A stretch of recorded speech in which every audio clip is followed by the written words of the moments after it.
من به نظرم میرسه که توی دانشگاه باید یک بستر آزاد برای فعالیت‌های آگاهانه باشه و برای تحقق خود آگاهی باشه، اگه بخوام خلاصه بگم.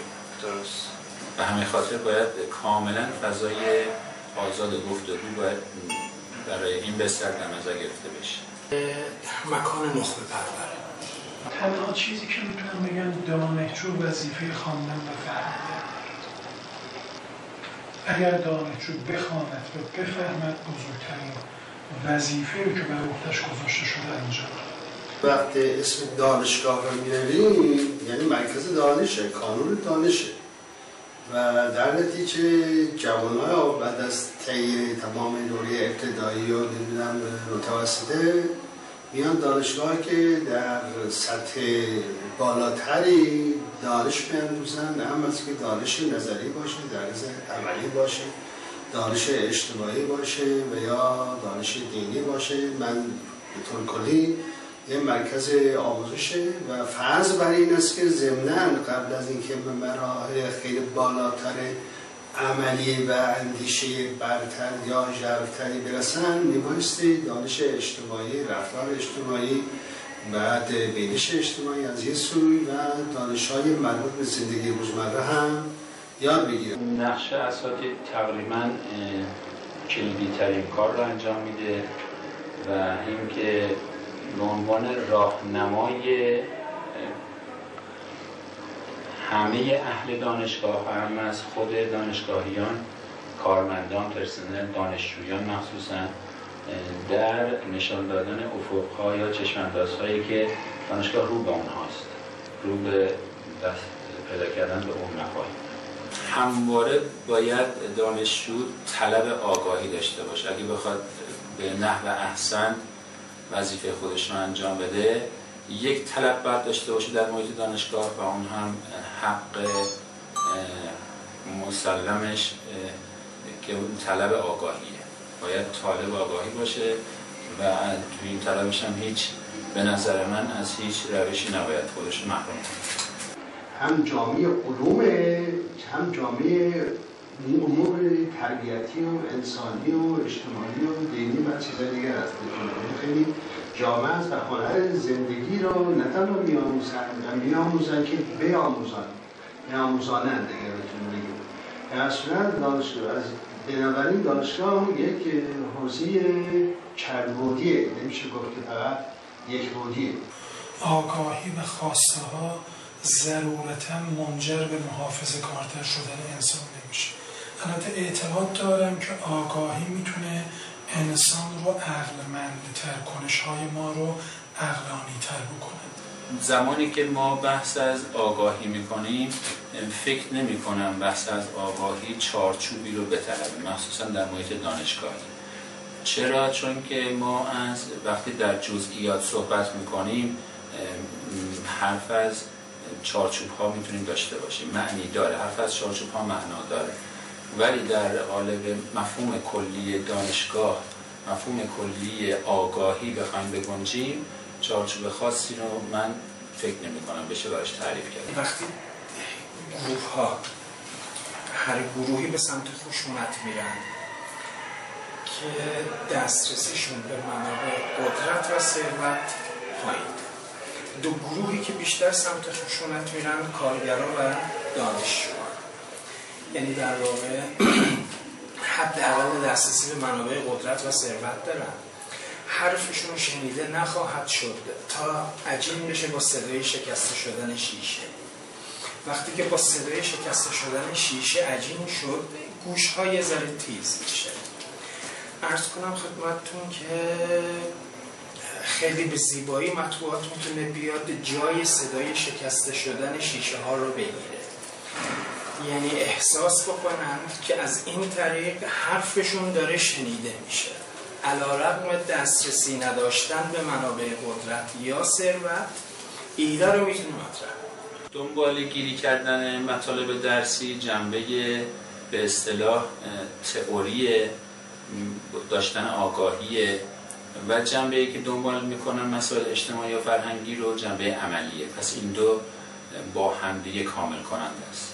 هر کدوم به تنهایی ممکنه که جوابگو نباشه برای نیازهای کشور، برای نیازهای انسان در نوع انسان بودن خودش. لزوم داشتن نشریه یعنی در کنار فعالیت‌های دانشگاهی به شکل آکادمی، نشریه و انجمن‌های مختلف گروه‌ها یه پروسه عملگرایانه است، یک عمل در تحقق پیدا کرده در فکر می‌کنم جنبش‌های خود دانشجویی باشه، چون فقط دانشگاه یا مسئولین دانشگاه این امکانات و این بستر رو مهیا میکنن که دانشجوها بتونن توی اون فعالیت بکنن و عملکردشون رو میتونن از توی این نشریه ها بازخوانی بکنن. یعنی از توی اینها میتونن متوجه باشن که آیا تبادل اطلاعات به خوبی داره انجام میشه یا نه، و آیا محدودیت هایی که در امر آموزش وجود داره رو توی اون افق، توی اون به عمل در آمده، توی اون به محصول میتونن مشاهده بکنن. یعنی نتیجه به نظر من انجام نتیجه درسایی که سر کلاس دانشجوها میگیرن. از اونجا میشه متوجه شد که دانشگاه فعالیتاش چگونه است. رسانه ها رو دوره مشروطیت به عنوان رکن چهارم دموکراسی معرفی کردن و عرض به خدمتتون در گسترش ایده مشروطیت عرض به خدمتتون رسانه ها نقش بسیار مؤثری داشتن. اما همین رسانه ها و همین روزنامه ها بعد از پیروزی مشروطیت از جمله عواملی بودن که به تضادها و به کشاکش‌ها دامن زدن، نهایتاً به ناکامی انقلاب مشروطیت و به تعبیری شکست مشروطیت و زایش مجدد استبداد منجر شد. این رو میخوام بگم که رسانه ها میتونن نقش دوگانه‌ای داشته باشه. به قول اندیشمندی گاهی وقتا جنگله ها رو میبرن، کاغذ درست میکنن، روزنامه چاپ میکنن و جنگ ها برمیافروزند. منتها از طرف دیگر رسانه میتونه در مسیر صلح هم مؤثر باشه. اون وجه نظارتی مطبوعات خیلی مهمه که نه تنها از اون طرف در واقع قاعده جامعه رو اقناع میکنه، راضی میکنه که دارم حرفمو میزنم، هرم قدرت جامعه هم میتونه کنترل بکنه از طریق در واقع شفاف سازی بعضی از مسائل. افکار عمومی به شدت تأثیرپذیر هست، خیلی خوب قابل دستکاری هست. یعنی یه رسانه بخواد بیاد افکار عمومی رو دستکاری بکنه میتونه، اما در این حال هوشیارم هست، هوشمند هم هست. کوتاه مدت فریب میخوره، به یک سمت کشیده میشه، اما در بلند مدت برمیگرده اونجایی که باید برگرده. یعنی اونجایی که بازی بخوره، عرض کنم خدمتتون که اثر عکس العملیش این آبیه که پشت سد جمع شده و سد ترک برداشته، میزنه، ویران میکنه.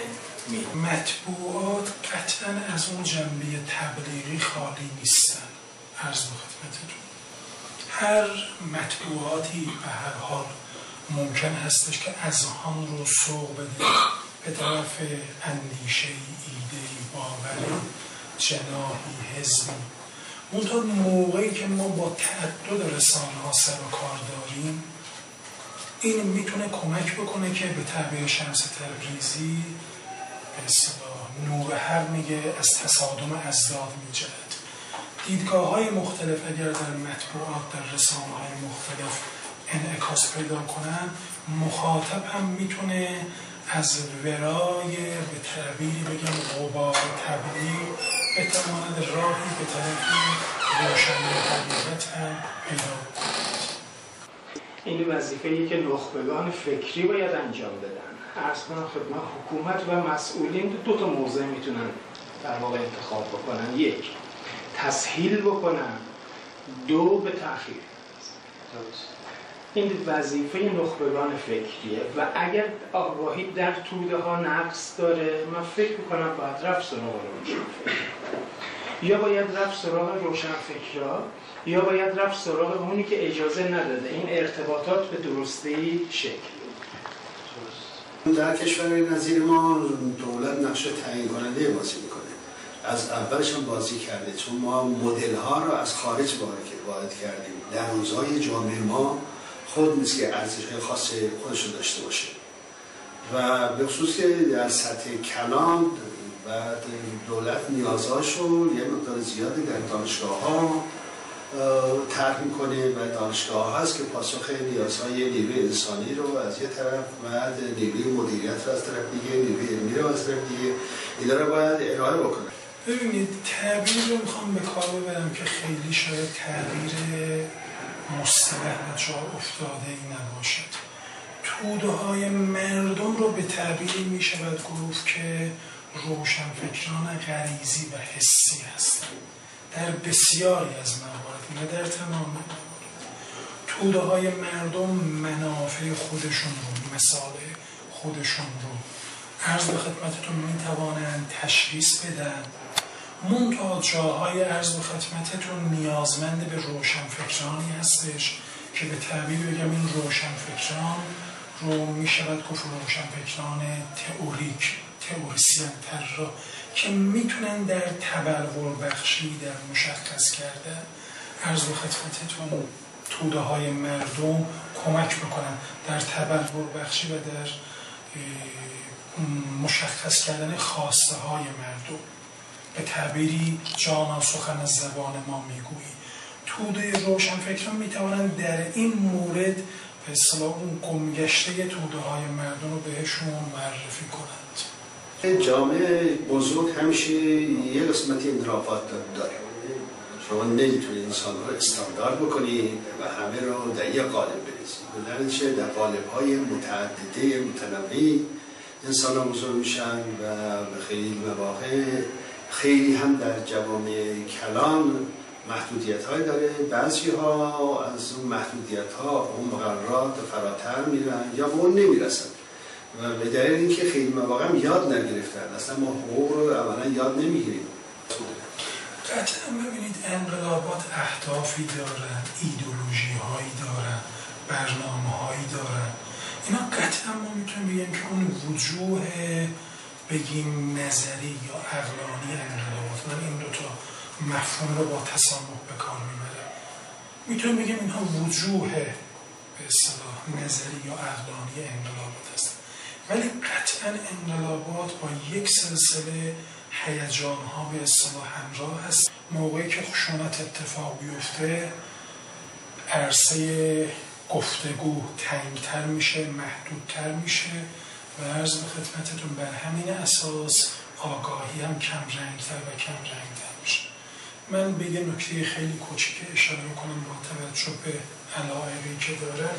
شاید خشونت‌های اتفاق افتاده بعد از انقلاب مشروطیت در بین خود مشروطه طلبان، در بین مشروطه طلبان و مشروع طلبان به دنبال درگیری‌های داخلی، بگیم نوعی شبه جنگ داخلی که بعد از انقلاب مشروطیت در بین ایالت‌ها و استان‌ها اتفاق میفته، شاید یکی از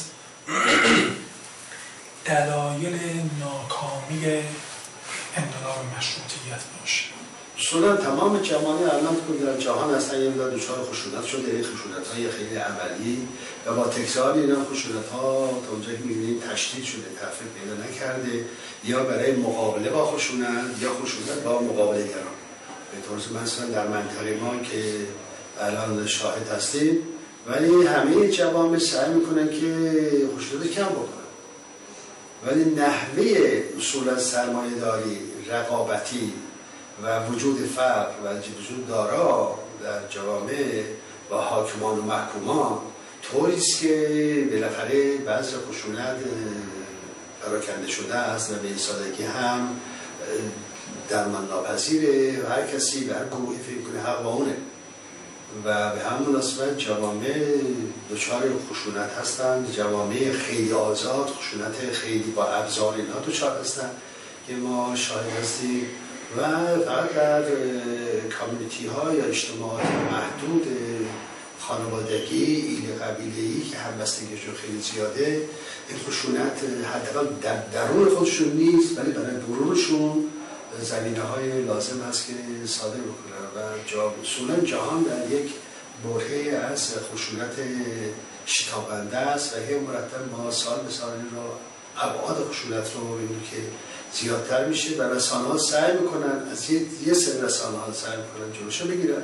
یه سری رسانه‌ها به خاطر درآمدی که دارن، به خاطر پولی که از مجموع انواع برنامه‌های تهیه میکنن همیشه خریدار دارن، همیشه بیننده دارن و به همون نسبت اونا هم برای هر کار بد هم همیشه مشتری هست تولید میکنن و به نام آزادی اینا رو در اختیار مردم میذارن و تا بخوان به جنبند کلی مردم این قرصه های نادیده و ناشناخته مثل دیده و شنیده و نخورده رو عملا در ذهن و جامعه خودشون جا دادن.